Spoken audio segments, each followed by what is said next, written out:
با درود و احترام خدمت شنوندگان و بینندگان عزیز، امروز در خدمتتون هستیم با برنامه دیگر در رابطه با حقه‌های علی خامنه‌ای به ملت و ایرانیان و با ترفندهای بسیار بسیار ماهرانه قصد داره که باز با امریکا وارد مذاکره بشه، اما با ژست و برخوردهای مزدورانه مردم رو دوباره رنگ کنه.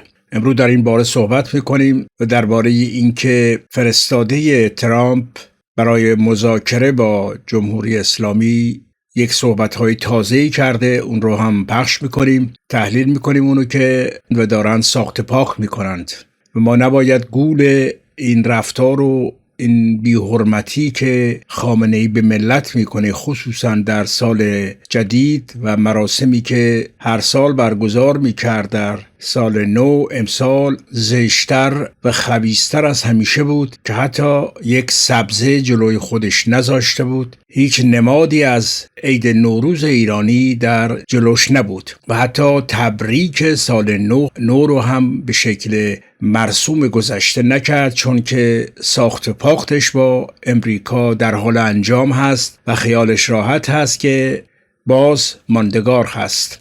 با ضرب العجل 2 ماهه ترامپ خامنه‌ای و به قول معروف تنگتر شدن حلقه فشار حداکثری که نارضایتی گسترده در داخل رو لحظه به لحظه به یک انفجار نزدیک میکنه و احتمال اینکه اگر 1% هم خامنه‌ای نخواهد مذاکره بکند و هرچه هم که الان پوان و امتیازی که ترامپ داره به خامنه‌ای میده فقط برنامه هسته‌ای رو تعطیل کنه، احتمال این هست که اگر خامنه‌ای باز سمج بخواهد بگوید نه مذاکره نمی‌کنیم، احتمال حذف خامنه‌ای در صورت اصرارش به عدم مذاکره توسط سپاه و مافیای وابسته دور از ذهن است.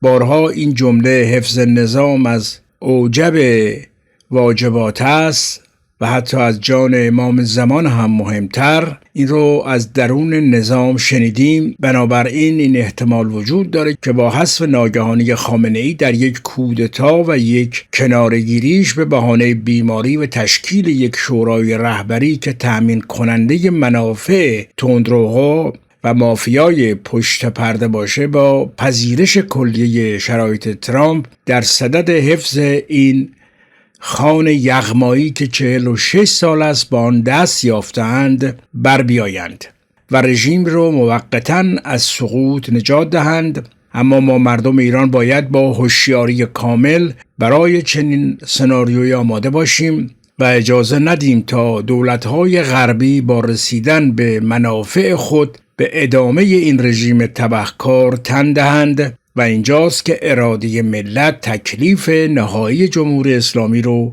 روشن خواهد کرد. پس باید تصمیم مردم این باشد، نه اینکه به امید ترامپ. حالا در اینجا من یک مصاحبه ای رو از وتگاف، نماینده ویژه ترامپ در امور خارجه که در بخش خاورمیانه کار میکنه، در یک مصاحبه تازه میگه که ترامپ در نامه‌اش به خامنه‌ای صحبت از امکان راستی نمایی بیشتر برنامه هسته‌ای است، تداوم نامحدود محدودیت‌ها و نظارت‌ها. نظر ترامپ اینه که رژیم اسلامی باشه ولی محدودیت و تداوم نامحدود نظارت بر اینکه بمب اتم اونها نمیسازند.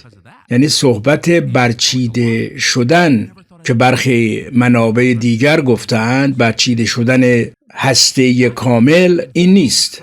وقتی که عراقچی میگه نامه ترامپ حاوی فرصت‌هایی هم هست، از جمله به همین عدم طرح برچیده شدن برنامه هسته‌ای اشاره داره و اینکه او خواهان جنگ نیست و دنبال حل صلح آمیز مسئله است. یعنی ترامپ اینو میخواد. ویتکاف نماینده ویژه ترامپ در امور خاورمیانه میگه نامه ترامپ به ایران نوشته است که بیایید سوء تفاهم‌ها رو برطرف کنیم و یک برنامه راستی آزمایی هسته‌ای ایجاد کنیم تا هیچ کس نگران تسلیحاتی شدن مواد هسته‌ای شما نباشه.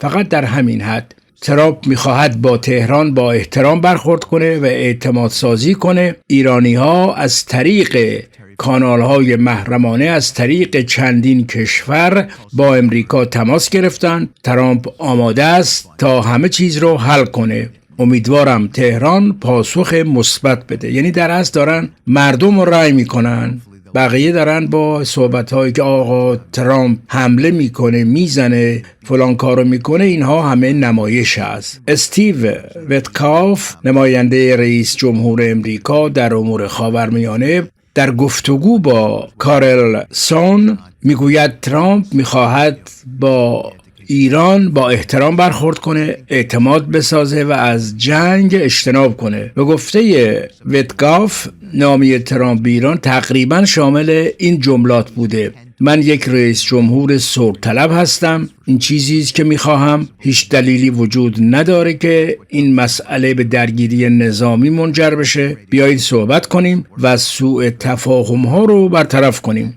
وی با اشاره به نامه ترامپ و آنچه که او خطاب به تهران نوشته، از قول او میگه باید یک برنامه راست آزمایی هسته‌ای ایجاد کنیم تا هیچ کس نگران تسلیحاتی شدن مواد هسته‌ای شما نباشد. به خامنه گفته و باز افزوده ایرانی ها از طریق کانال های پشتی از طریق چندین کشور ارتباط برقرار کرده است. یعنی اینا دارن مذاکراتشون رو انجام میدن، به قول معروف برای امریکا دم میجنبونن که ما حاضریم. و بعد گفته فکر میکنم امکان واقعی برای حل دیپلماتیک موضوع وجود دارد و معتقد هست که یک راه حل دیپلماتیک نه تنها ممکن بلکه منطقی است. و باز ویتکاف میگه ترامپ آماده مذاکره با ایرانه تا همه چیز رو حل کنه، ایران رو به جامعه جهانی بازگردونه، تحریم ها رو برداره، اقتصاد اونو تقویت کنه. تأکید میکنه نیازی نیست که اقتصاد اونها تحت فشار قرار بگیره، میتونیم روابط بهتری داشته باشیم و آن رو رشد بدیم. ویتکاف در پایان هم گفته امیدوارم که ایرانی ها به صورت مثبت با آن پاسخ دهند و در دقایق پایانی مصاحبه‌اش هم درباره نامه ترامپ به خامنه‌ای به امکان سفرش به تهران صحبت میکنه. و همه صحبت‌های دیگر گول زدن مردم هست. مردم نباید گول این صحبت‌ها رو بخورند. حالا بخش‌هایی از صحبت‌هایی که من خلاصه از اون رو گفتم که جان کلام اینها چی هست، توجه کنید به این صحبت‌ها که به انگلیسی است. Why there has to be some reason that none of this has been acknowledged for 3.5 years. Like, why the effort to prevent Americans from hearing the other side, from understanding the conflict in its totality, not just parts of it, but the whole thing? Like, why the censorship designed to keep us from knowing what's actually happening? Because that's what we've been enduring. Oh, I know. Censorship. Yes. We've been enduring a media that, they all march together. I mean, I told you the story. I give interviews about President Trump, and guess what? All the nice things I have to say about him because I believe in that sort of gets excised out of the, out of my interviews. Not with you, I know, but because you're a fan too. I'm a great fan of his, so you hear it. But guess what? Trump derangement syndrome still exists out there today. He said it at the State of the Union. If I came here, and he was looking at the Democrats, if I came here, I had the cure for cancer, and I had a magic pill that would cure all conflicts all over the world, nobody would cheer for me on your side. That's and true. It really is true, by the way. Look at how all the different things he's involved in now. I mean, we are out there curing and solving conflicts all over the world. It's unbelievable. No one's ever seen this sort of progress before, and the Russians want to engage with us once again because we have a real decision maker. Iran is now responding to the letter. Hopefully we can solve that. Gaza, Turkey, we've got real leadership, and the world needed leadership, and we were bereft of that leadership. We didn't have it, and the Trump administration is moving forward with strong leadership. It's a big deal. Do you think Zelensky, the question of Zelensky, I think there are good things to say about Zelensky. I think he's got a kind of bravery, which I admire. I think the Ukrainian military is legit brave, doomed, because they're just fighting a much bigger country. He's Right. not going to win. But I think they've behaved with valiance. But the Russian position is he's not elected, and so we can't sign any kind of treaty with him. Do you think there will be elections in Ukraine? Yes, You do. there will be. Yeah, they've agreed to it. Okay. There will be elections in Ukraine. And I agree with you. I think Zelensky is trying his best. I think he's in a very, very difficult position, but he's up against a nuclear nation. Yes. And he's also up against a nation that has 4 times the population that he has. And so he's got to know that he's going to get ground down. Now is the best time for him to get a deal done. President Trump can deliver him the best possible deal he's ever going to Who's get. giving him I blame Zelensky, the man, for his behavior in Washington a few weeks ago. But I also blame whoever briefed him before he went into the Oval with the president and vice president. Whoever told him to act that way, and it's clear people did, whether it was Samantha Power or whoever it was, those people, that was criminally bad advice. Do you think he's speaking to realistic, clear-eyed people who can, who have the welfare of Ukraine in mind? So without getting into names, Yeah. I've talked to multiple European leaders, and I've said to them, the more you encourage him not to be proactive at the peace table, the more you suggest that aid will continue without any conditions attached to it. No one says that we shouldn't aid Ukraine today or in the reconstruction later on, but it's got to come with certain conditions. If we're going to give a lot of money to Ukraine, we want to hear the business plan of how this is going to get resolved, because it's an unsustainable business plan if they don't have a plan for how it gets resolved. We just can't forever give money because they'll get ground down. And ultimately, and this is, we've discussed this in the administration, ultimately, what you can't have here is risk of any kind of nuclear action, even a tactical nuclear action. Even if it's not a big bomb explosion, Doesn't matter. Just a tactical nuke would take stock markets down all over the world. Well, they haven't been used in 80 years. They've been used exactly twice in human history. You can't allow it to happen. It's not a precedent you want at all. And while I think we have to get a fair deal for Ukraine, we cannot allow that country to drag us into World War III. And that's not my policy. That's President Trump's policy. Then what is, if I can just say, what the hell is going on with European? Keir Starmer saying we're going to send British troops. Their entire military is smaller than the U.S. Marine Corps. The country is dying economically. All those countries are dying economically.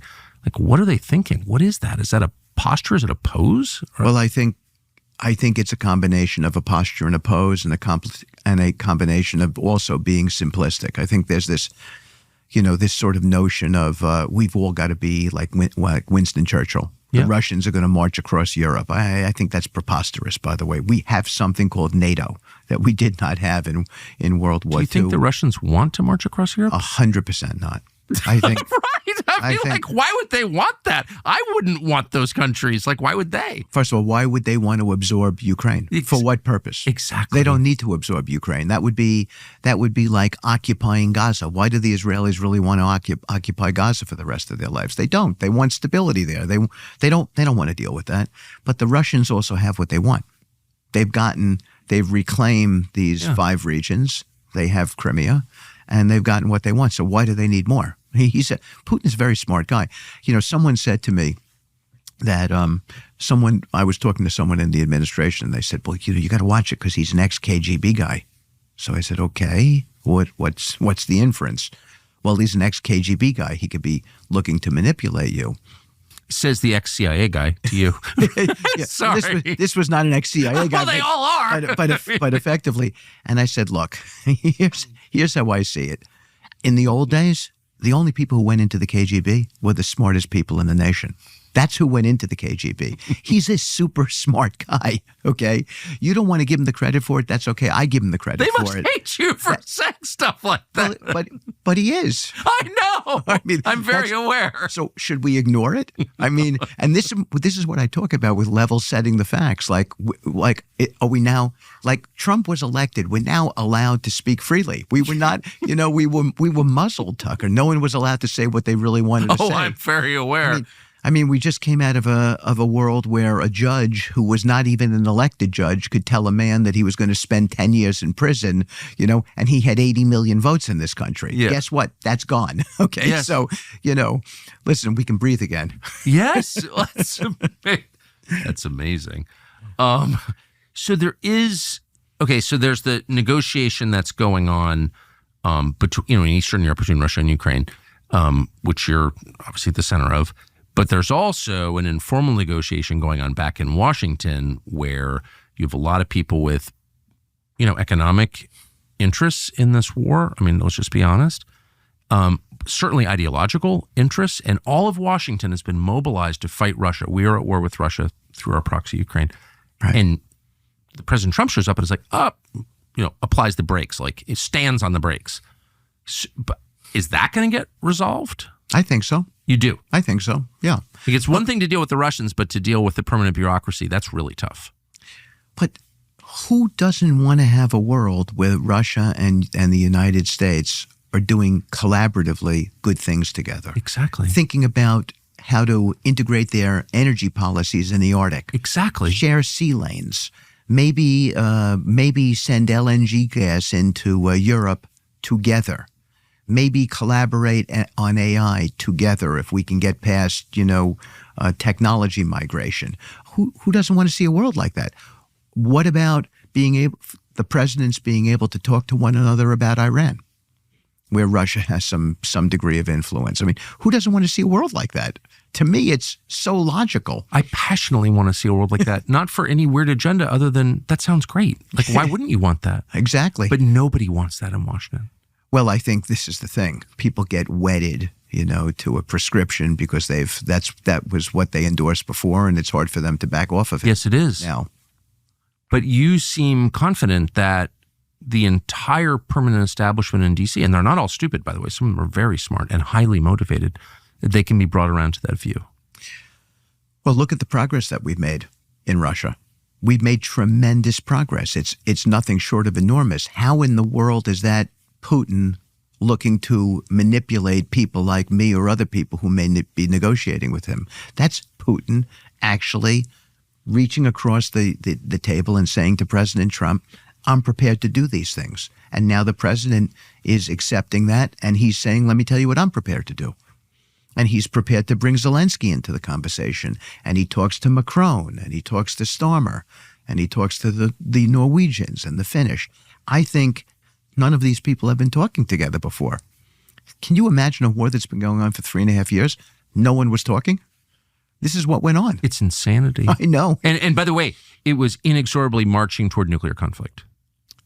Had to be. Had to be. That's exactly right. Or the Russians would have just ground them down conventionally. Either way is a bad outcome for Ukraine. That makes no sense either.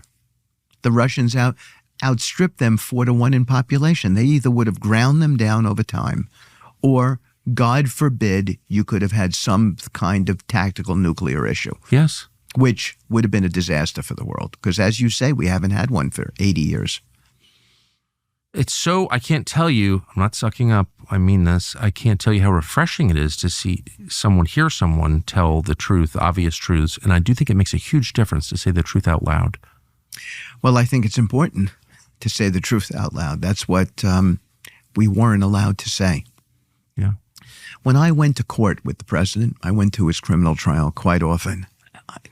I would walk out of the criminal trial, you would see all the reporters from MSNBC, CNN, sort of like glaring at me, Tucker, almost as if to say, why would you come here? I mean, can you just imagine? we were living in a society of you're innocent until proven guilty, but the president had been convicted already. Well, you know what? That wasn't good enough for me. I spoke about the president, how I felt about him, my friendship with him, how I thought that trial was unfair. I testified for him in the AG trial. I led an amicus curiae brief. Nobody was doing it in those days. Everybody was afraid. I just think we need to level set the facts and understand what the true conditions are out there. The true conditions in Russia is that it's complicated, and Ukraine. It's a complicated conflict. They've been at each other since World War II. There's a sensibility in Russia that Ukraine is a false country, right? That they just patch together in this sort of mosaic, these regions, and that's the root cause, in my opinion, of this war. That Russia regards those 5 regions as rightfully theirs since World War II, and that's something that nobody wants to talk about. Well, I say it out loud. How are we going to solve this thing unless we solve the central issue that underpins the conflict? That Khrushchev kind of just made those part of Ukraine. Correct. Yeah. I think Khrushchev was Ukrainian. Amazing. So I just have to ask you this, so you were with the then candidate Trump at the trials, then you were on the road with him. I saw you. You traveling with him everywhere during the campaign, and you're a very old friend of his, and he trusts, and he also likes you. So at that point, you can kind of have any job you want. That's the way it works. But you didn't want any job. Well, it would be arrogant for me to say that I could have any job I wanted. Well, but you're better positioned than anyone else I'm aware of to get a job at the administration, but you weren't there scrambling to get one. Well, I wanted, the president, there's a lot of people who did good things for him during the campaign. Yeah. But that doesn't necessarily mean that doing those good things transfers over to you being able to be a part of an administration and govern. So I never wanted to presume that I could have any job that I wanted. I think that would almost be disrespectful to my friendship. Yes, that's my outside assessment. But. Yeah. No. Listen, I know you're a very good friend of the president's too, so you understand. You didn't seem anxious to be secretary of whatever. I guess that's my point. No, I didn't want to do those jobs, actually. I wanted to do something that felt worthy to me, that felt like I was going to help to either save lives, solve a crisis. I talked to Jared at great length, about what it was like for him to work in the Mideast. I just began to feel that would be something very worthy for me to do. Now, I underestimated the complications in the job. Well, that's for sure. I think I was a little bit quixotic in the way that I thought about it. Like, I'm going to roll in there on a white horse. And no, it was anything but that, But I'm so glad he gave me this opportunity. Yeah. I think he's sort of like, he gets embarrassed when I tell him this, Tucker. I say to him all the time, you blessed me when you gave me this job. He did. I think he blessed me. I get to feel like my life has consequence now. I get to do things on behalf of other people, something bigger than just doing something on behalf of myself. So it's really a big deal. Not many people get that chance over 60. That's pretty unusual. I don't know if many people get that chance at all. No, you're right. And I'm so lucky, Yeah. So before the end of my life to be able to do this, I'm so grateful to him. So one last question area, which is Iran, which unfortunately I sidetracked around it. But you said when I asked what is the government of Israel's plan for the region, what are the borders it hopes to solidify at some point, like what are the boundaries of the country, et cetera, you said your first response was we need to solve for Iran. Like that's the issue that overhangs everything. Mm-hmm. There's enormous pressure on the U.S., on the Trump administration from within and from outside to have a military conflict with Iran. Like I know that.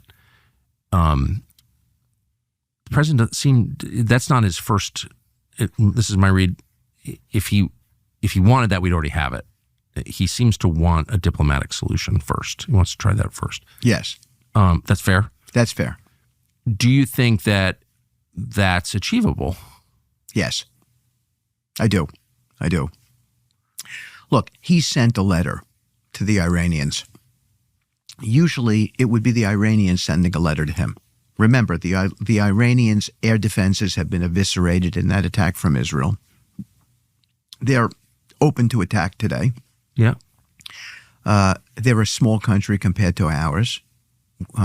We could, I think we would, if we used overwhelming force, it would be very, very bad for them. And so you would, and this is not a threat. I'm not threatening. So if the Iranians ever listen to this broadcast, this is not me issuing a threat. It's the president who has that authority. He would issue. But you're describing the reality as you understand it. Correct. Yeah. So under those circumstances, it would be natural for the Iranians to reach out to the president to say, I want to diplomatically solve this. Instead, it's him doing that.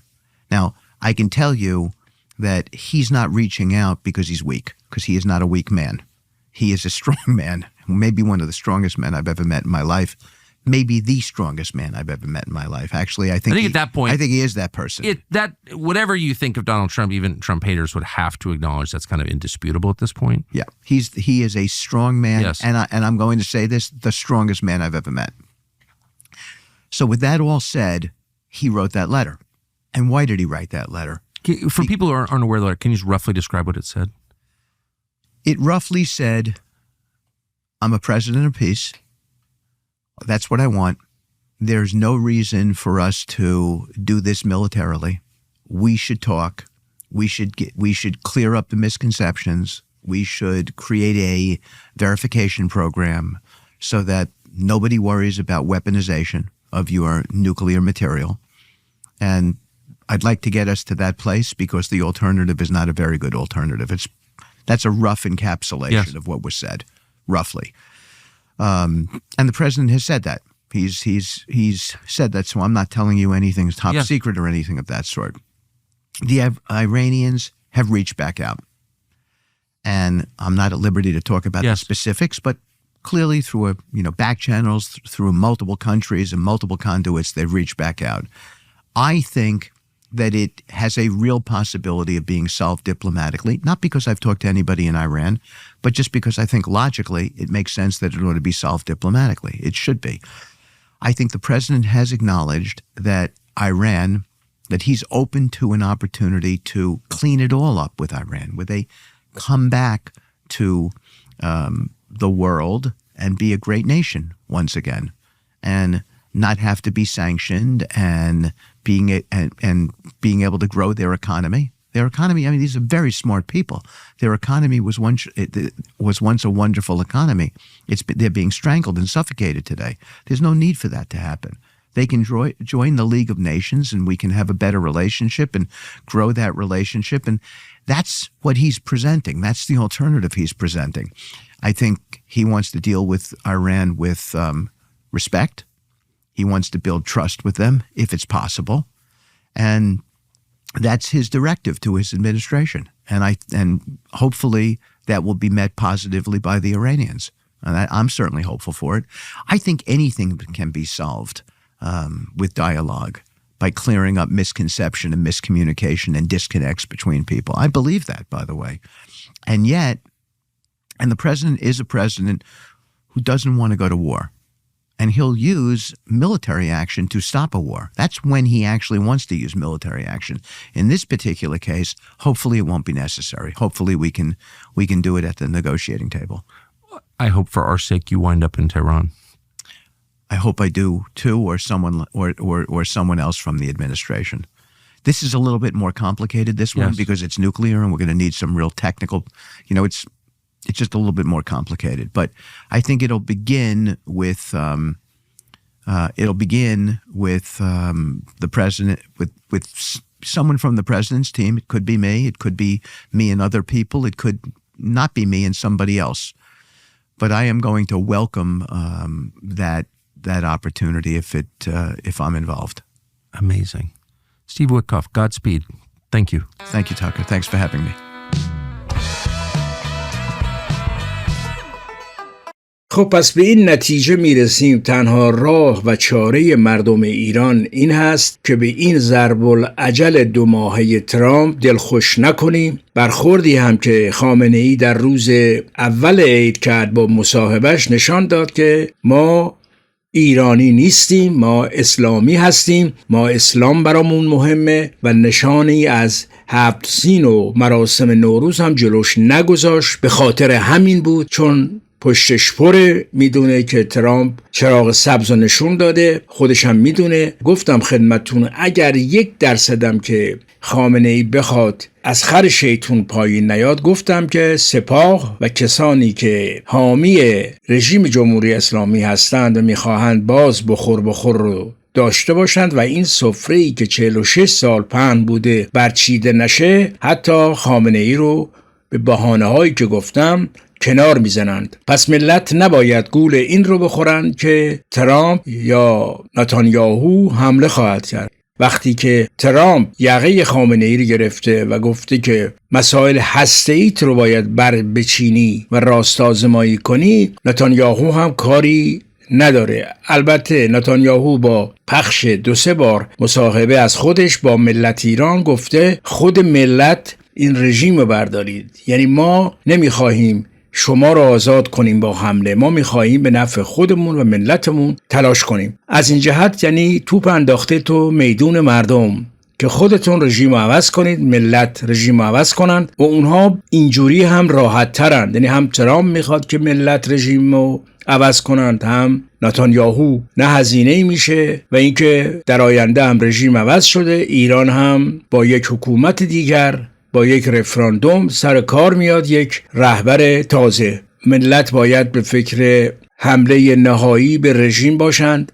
نگاه کنید ترکیه رو، چگونه ملت ریختن تو خیابونا. الان چند شبه که دارن تلاش میکنند. ملت اگر واقعا این رژیم رو نمیخواند باید دست به دست هم بدهند و حمله نهایی یعنی ریختن به خیابانها به شکل 50 میلیون 60 میلیون و کار تموم کنند، وگرنه ترامپ و نتانیاهو کاری برای ملت نخواهند کرد. این مصاحبه هم نشان داد که پشت پرده همه کارها داره روبرا میشه و به زودی هم اعلام میکنن که به توافق شد. نمونهش سخنرانی عید خامنه ای، همه چیزهایی که در سالهای گذشته حداقلی بود داشت اونها رو کنار گذاشت، چون خیالش راحت هست که اینها ماندنی هستند. اما ملت هم جواب دندان شکنی چهارشنبه سوری دادند. در مراسم با شعارهایی که دادن نشان دادن که این رژیم رو نمیخواهند، اما باید عملی مردم وارد میدان بشن، عملی کار کنند. با سخن و صحبت و حرکات اینجوری و نمادین فایده‌ای